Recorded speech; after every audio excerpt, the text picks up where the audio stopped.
Hi, I'm Rupesh. I'm a hedge fund accountant, and this is part three of my mini interview series. Part three was always going to focus on what to do post the interview phase. Now, a lot of people think, well, I've been through the interview process, I'm not doing this anymore. I'm going to go home, take my shoes off, relax, glass of wine, and I'll wait for them to come back to me, and that'll be it. The idea here is that you don't want to do that. Yes, of course, enjoy a little bit of relaxation time.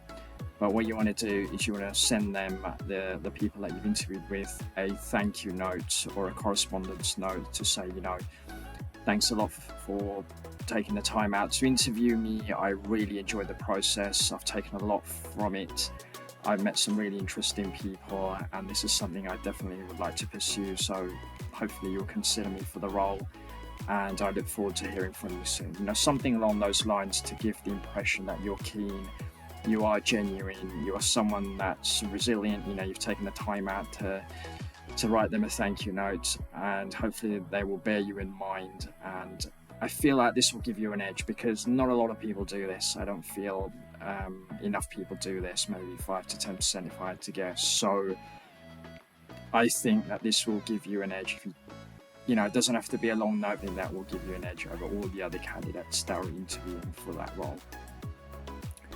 The next thing you want to do, it's a little bit of a strange one, but if you are on social media, and by social media I mean Facebook, MySpace, I think that's still a thing, Instagram, all that sort of stuff, TikTok, is you want to make sure that there's nothing on there, whether it's photos, videos, or text, anything on there that can potentially put you in a negative light.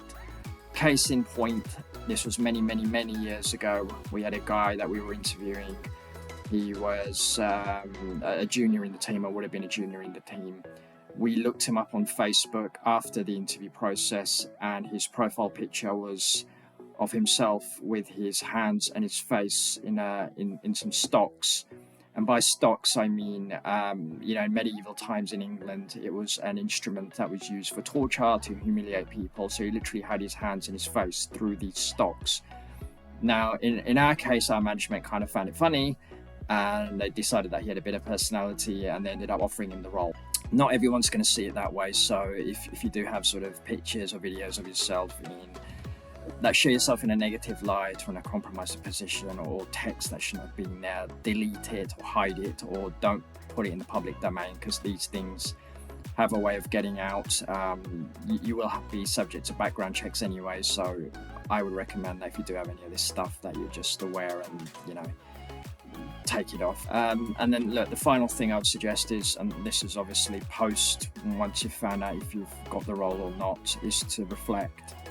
If you've got the role, then congratulations, well done.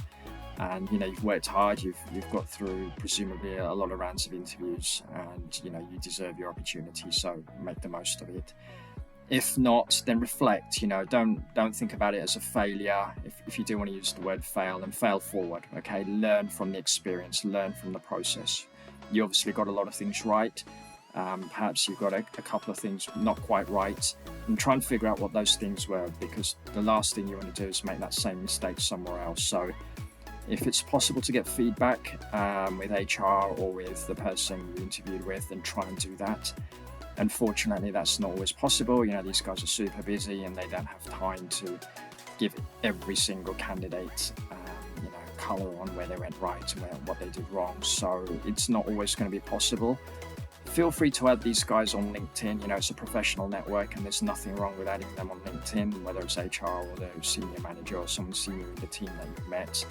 You never know what's going to happen in the future. They may keep you in mind for future roles, and if you can show that there's no hard feelings via the letter you've written or added them on LinkedIn, then again, you'll be at the forefront of their minds.